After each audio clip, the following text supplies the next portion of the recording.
Mesdames et messieurs, bienvenue à la présentation virtuelle du service des ambulances du Val de Travers. Celle-ci se déroulera pour la première fois en deux parties. La première partie vous sera présentée par votre serviteur Andy Wilner, codirecteur stratégique, et la seconde par mon collègue Frédéric Grand, codirecteur opérationnel. En effet, la direction du service a été réorganisée dès le 1er septembre 2020. À cette date, le CODIR Ambulance, organe de gouvernance politique des communes ayant la responsabilité d'un service d'ambulance, ont reconnu le financement de la présidence de la COMUP, organe de gouvernance opérationnelle. Dès lors, une vaste réflexion a été menée pour trouver une solution permettant au service de fonctionner dans un contexte mouvant. En s'appuyant sur les compétences et les expériences existantes, les forces et les qualités de chacun, une codirection s'imposait logiquement. Monsieur Grand comme codirecteur opérationnel et moi-même comme codirecteur stratégique. On peut dès lors dire que l'horizontalité est de mise à la tête du service depuis le 1er septembre 2020. Je reviendrai donc sur les projets stratégiques 2019-2020. La réorganisation de la direction a été décrite en préambule. Nous pouvons donc passer à la révision du dispositif cantonal qui a vu le jour au 1er octobre 2019. En effet, à cette année, le comité directeur des ambulances a souhaité mieux répartir la charge de travail des services. Un système de rocade a été mis en place entre les régions Val-de-Travers et Val-de-Rue. Concrètement, une ambulance de Couvet se déplace à Malvilliers en début de matinée. La seconde ambulance reste stationnée à Couvet. En cas d'intervention de cette dernière, une ambulance stationnée au Val-de-Rue est immédiatement dépêchée sur la base de Couvet. L'évolution des interventions sera détaillée plus tard. L'incidence sur les taux d'occupation, quant à elle, sera vue à la slide suivante. L'introduction des rocades a impliqué un rapprochement opérationnel avec les ambulances Roland. Ainsi, tant au niveau de la qualité que de la formation, les différents projets sont dorénavant traités de manière transversale. C'est donc naturellement qu'une convention de collaboration a été signée au début de l'année 2020 entre les conseils communaux des deux vallées. Les prochaines étapes du rapprochement seront la création d'une nouvelle entité regroupant les deux services et qui devrait voir le jour au 1er janvier 2023. Voici la slide décrivant l'évolution du taux d'occupation entre 2018 et 2020. En bleu, le taux d'occupation du Val de Travers, que vous constaterez être à 18% en 2018. À l'époque, le taux d'occupation du canton moyen était de 29%. On constate qu'avec l'introduction des rocades, le taux d'occupation pour les ambulances du Val de Travers est passé à 29%, équivalent dorénavant à la moyenne cantonale. Nous ne pouvons pas passer en revue l'année 2019-2020 sans parler de l'épidémie sanitaire Covid-19. Les incidences ont été multiples, tant au niveau de la conduite, avec la création d'une cellule de conduite au niveau de la commission des urgences préhospitalières. Au niveau tactique, nous avons dû mettre en place de nouveaux protocoles d'intervention impliquant par exemple une reconnaissance par un seul ambulancier pour éviter des contacts inutiles lors de cas suspects. Au niveau opérationnel, un certain nombre de techniques de soins ont dû être réorganisées et revues. En parallèle de cela, une diminution de la formation a été nécessaire, vous le verrez dans les slides présentés par mon collègue. Et par ailleurs, durant certaines périodes particulièrement aiguës, nous avons dû annuler, limiter l'intervention des premiers répondants sanitaires pour éviter de les mettre en danger inutilement. Je vous remercie de votre attention et passe la parole à mon collègue, Monsieur Frédéric Grand.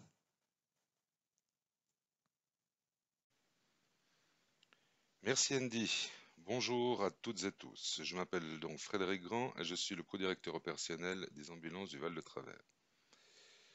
Concernant les projets opérationnels 2019-2020, Nous avons mis en circulation une nouvelle ambulance au début de l'année 2019.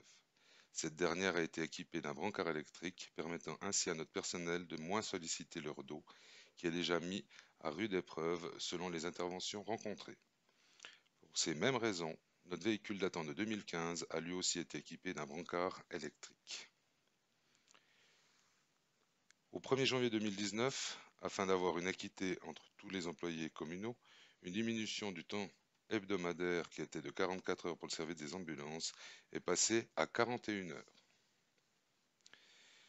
Concernant Ostambul, Ostambul est une étude scientifique dont l'acronyme vient de la contraction des termes organisation pour le O, santé pour le S, au travail pour le T et ambule veut dire ambulancier. La première étude a été menée en 2013, suivie d'une autre en 2015 et la dernière en date est celle de 2020. Concernant cette dernière étude, les résultats de la satisfaction au travail sont presque tous au-dessus de 70%, ce qui représente un résultat très positif. À mes yeux, cela reflète une belle équipe soudée malgré les changements traversés et ceux qui resteront à venir. L'analyse des risques sur la protection de la maternité. En 2020, Unisanté nous a transmis une analyse de ces risques sur l'ordonnance de la protection de la maternité. Cette analyse doit être librement tenue à disposition de l'ensemble du personnel de l'entreprise. Elle stipule que les personnes doivent rapidement annoncer leur grossesse au chef de service pour que les risques liés à l'activité puissent être discutés, examinés et écartés. En d'autres termes, la personne qui nous annonce être enceinte arrête immédiatement son activité ambulancière sur le terrain pour effectuer d'autres activités comme par exemple des tâches administratives dans notre service ou au sein des autres services de la commune Val-de-Travers. Les premiers répondants sanitaires sont des volontaires qui interviennent avant l'ambulance dans des secteurs éloignés des centrales. Nous sommes responsables des premiers répondants de la côte aux Fées ainsi que ceux de la vallée des Ponts. Ils sont très importants pour le délai de réponse avec l'arrivée auprès du patient avant qu'une ambulance puisse être sur place, ce que nous verrons un peu plus loin avec les critères qualité de l'IAS. La pérennité de ces groupements reste un défi majeur, en particulier à la côte aux Fées. En effet, malgré des contacts pris avec le conseil communal de la côte aux Fées pour renforcer les effectifs, nous ne comptons qu'un seul nouveau membre. Les interventions que je vais vous décrire, nous avons donc les primaires. Nous sommes engagés soit en primaire, cela veut dire que l'on peut par exemple être appelé à se rendre au domicile d'une personne qui fait un malaise sur un accident de la route ou encore un accouchement inopiné qui peut se dérouler n'importe où. Concernant les missions secondaires, nous sommes engagés pour transférer un ou une patiente d'un hôpital à un autre, et ceci selon les pathologies qui y seront soignées, comme par exemple dans un hôpital universitaire ou un lieu spécialisé en rééducation. Les missions primaires comme les missions secondaires sont régulées par la CASU vaudoise 144 sous forme de priorité.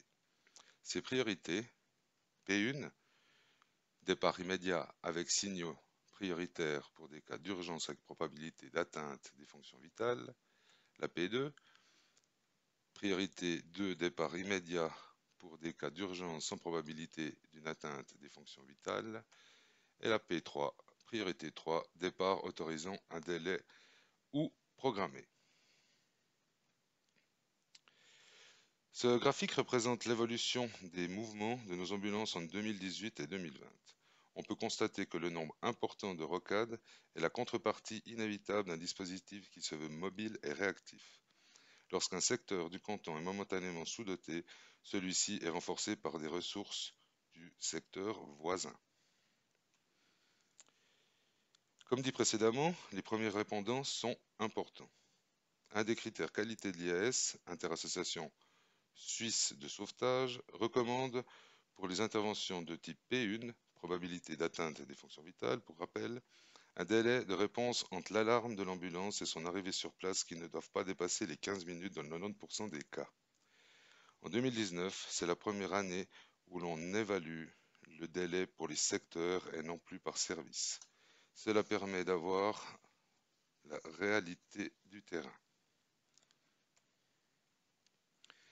Suite à l'introduction des rocades, la logique de mesure des interventions hors délai, P1 avec délai de réponse de plus de 15 minutes, par service n'a plus autant de sens. Afin de faciliter la lecture de présent chapitre, nous avons axé notre analyse sur la vision secteur à partir du changement organisationnel du 1er octobre 2019. Les délais de réponse pour le secteur Val-de-Travers étaient hors délai dans 16,3% des cas sur les 3 derniers mois de 2019. Ce chiffre était ramené à 8,8% en tenant compte de la présence des premiers répondants sanitaires ou du personnel formé, style dans les EMS, à la Côte-aux-Fées ou ailleurs. En 2020, ce chiffre est passé à 18%, équivalent à l'année 2018. Le délai de réponse a été en partie pallié par la présence de premiers répondants de la Côte-aux-Fées et la vallée des Ponts. Grâce à cela, sur les 52 interventions hors délai, au moins 19 étaient couvertes par les premiers répondants ou du personnel formé. Il subsiste donc 33 interventions hors délai sur 290, ce qui ramène le taux à 11%, légèrement supérieur aux années précédentes, ce qui s'explique par les arrêts des premiers répondants une grande partie de l'année suite au Covid-19.